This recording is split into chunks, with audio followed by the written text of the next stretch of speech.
السلام عليكم، كل سنة وانتم طيبين. النهاردة أول يوم رمضان بقى. أنا عملت جلاش وعملت كيكة جلاش. كل ده على فكرة من لفة واحدة بس. تعالى أقول لكم بقى. يعني أنا جبت المكسرات اللي أنا جهزتها معاكم وسيحت سمنة. بص، أنا بعملهم بطريقتين. في طريقة بعملها إن أنا بلف الجلاش، بعمله رول، وبعد كده في الاخر بعد ما اخلص الكميه كلها واكون حاشيه كل حاجه، ما بدهنش سمنه خالص بقى. بروح احط، يعني هتشوفوا معايا. انا كنت هعملها بالطريقه اللي انا بقول لكم عليها، بس عشان سيحت السمنه هعمل لكم في مره الطريقه اللي انا بعملها التانية، اللي هي من غير ما ادهن سمنه خالص. بحشي المكسرات جوه الجلاش زي ما انا هلفه، يعني من غير الدهون خالص خالص خالص. في الاخر بقى لما هرصه في الصينيه كله بروح احط السمنه. انا جبت بقى الجلاش والمكسرات اللي انا عملتها معاكم، اللي جهزتها معاكم. بصوا، هلف بكذا طريقه. انا كنت هعملها زي ما قلت لكم الطريقه اللي انا بقول لكم عليها، بس انا هعملها لكم ان شاء الله في فيديو تاني من غير اي دهون خالص، وهتشوفوها معايا. تبقى طعمها حلو خالص ومش مش مكتومه ولا اي حاجه. بس هبتدي الف كده.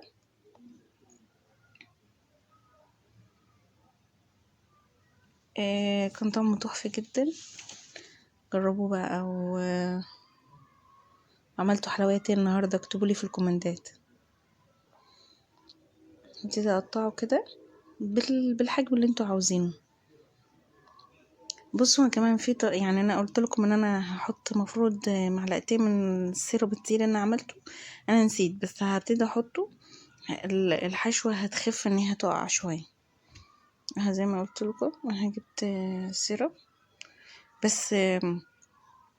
هو طبعا الجوز هند هو اللي مسك شوية. الباقي يعني معظمه مسك ومعظمه لا، بس هو يعني بيخف شوية من الحشوة طالعة منك. هبتدي اقلب كده شوية، وهجيب واحدة تاني. في طريقة زي ما قلت لكم، اول طريقة اللي انا بجيب ورقة واحدة وبعملها نصين. وفي طريقة تانية ان انا بجيب عشان بقى اللي هو اختصار الوقت، يعني بجيب ورقتين كبار، ببتدي ادهنهم سمن، وبعد كده بحط الحشو والفهم كلهم رول مره واحده، بحيث انه يوفر معايا ان انا اقعد الف يعني ورقه ورقه وكده.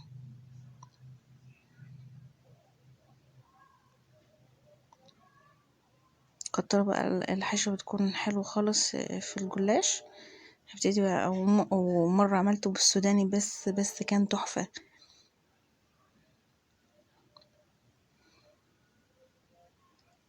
ببتدي اقطعها كده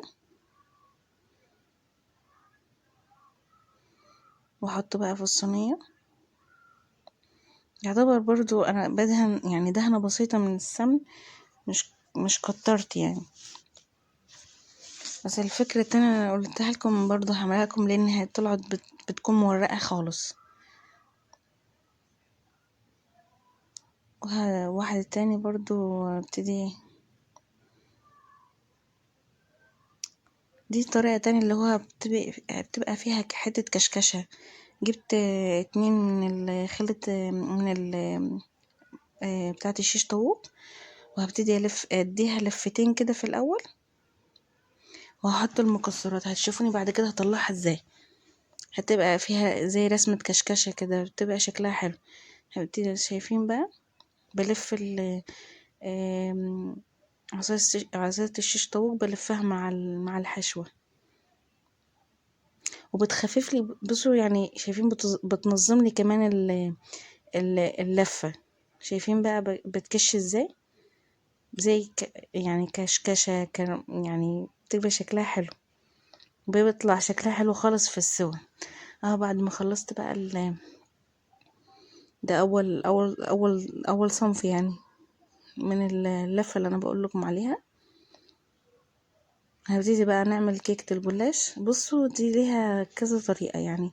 ممكن تجيبي انا كنت بقطع جلاش، اقطعه اللي هو بالطول او بالعرض، او اقطعه اي قطع كده، او تكشكشي بقى الجلاش يعني.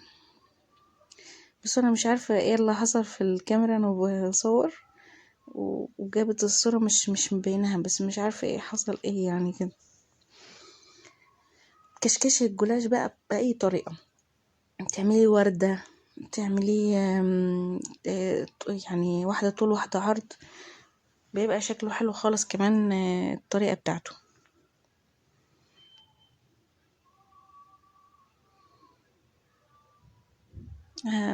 بصوا يعني زي الورقة كده لما بنيجي نتنيها، واحدة من قدام ومن ورا، ابتدي احطها بقى في الصينية. بصوا يعني كذا طريقة.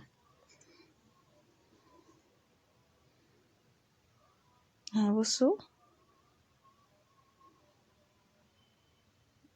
طول وعرض كده، واحدة فوق واحدة تحت، يعني الطريقة اللي انتوا عايزينها، او في فكرة تانية، انت زي ما قلت لكم تقطعوها بالسكينة او بالمقص يعني.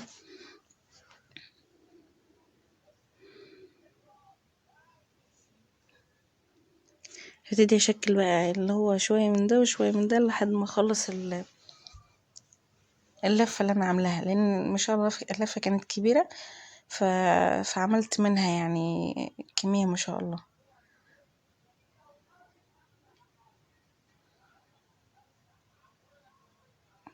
بس هبتدي، مش عارفة ليه انا الزاوية دي بقت في حاجة حصلت يعني. هقولكم بقى ازاي بنعمل برضو كيكة الجلاش. سهلة جدا وسريعة على فكرة، يعني مش بتاخد وقت خالص. بتتعمل كلها في الطبق يعني بالمضرب اليدوي.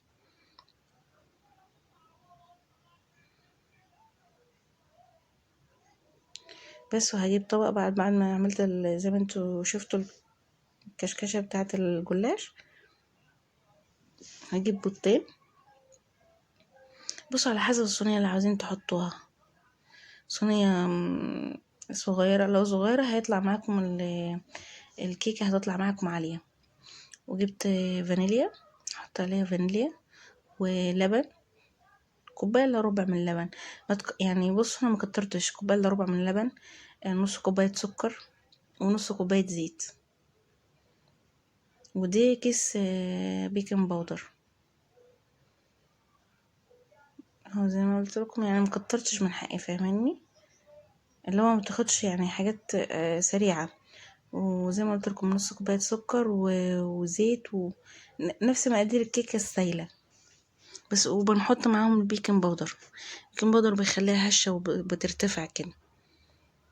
بس عشان انا عاملة الصينية كمان كبيرة، فما يعني رفعت ايوه، بس ما بقاش مكتومة وكده. ابتدي اقلب الخليط لحد ما كله يعني ما فيش اي حاجة تظهر اهي. بصوا هبتدي احط بقى مكسرات، دي اختياري. انا بحب احط المكسرات في، عاوزين تسيبوها سادة ماشي تبقى حلوة برضو. بس فهبتدي بعد كده انزل بالخليط اللي انا عملته، وتستوي زي الكيكة برضو. بحطها على الرف الوسطاني، مش بفتح لها الشواية من فوق، بفتح من تحت بس. اما الجلاش التاني بحطه على الرف الوسطاني برضو، يعني اللي هو ياخد لون من تحت ومن فوق، ويطلع بسيم الشربات وخلاص يعني. عايزين يبقى فيه سنة قرمشة، ما تغطوهوش بعد ما تنزلوا عليه الشربات. عاوزين تسيبوه تبقى طري خالص، غطوه. هي بعد ما طلعت الجلاش شايفين يا جماعة تحفة جدا، جربوه. كل سنة وانتم طيبين، ورمضان كريم عليكم ان شاء الله. ان شاء الله اعمل معاكم فيديوهات تانية، واعمل معاكم افكار برضو للسحور. هبتدي اقطع كده. كانت تحفة جدا. اهو بقطعها. بصوا مورقة كده تحسوها وهشة من جوه. بس في فكرة يعني في تركاية كده بسيطة عاوزاكم تزودوها مع البيض وكده، ان انتوا تحطوا كمان سنة خل، يعني طرف معلقة صغيرة كده. الخل بيخليها برضو هشة اكتر، وبيشيل اي ريحة اي زفارة وكده، مع طبعا الفانيليا. هي اخدت اتحرمش من تحت بس كان حلو. اخدت زي لون بسيط من تحت بس كانت حلوة خالص. اهي شايفين بقى، وكانت جميلة جدا ومستوية. يا رب يكون الفيديو عجبكم، وعجبكم اشتركوا في القناة وفعلوا زر الجرس ان شاء الله، والقاكم في فيديوهات تانية، والسلام عليكم ورحمة الله وبركاته.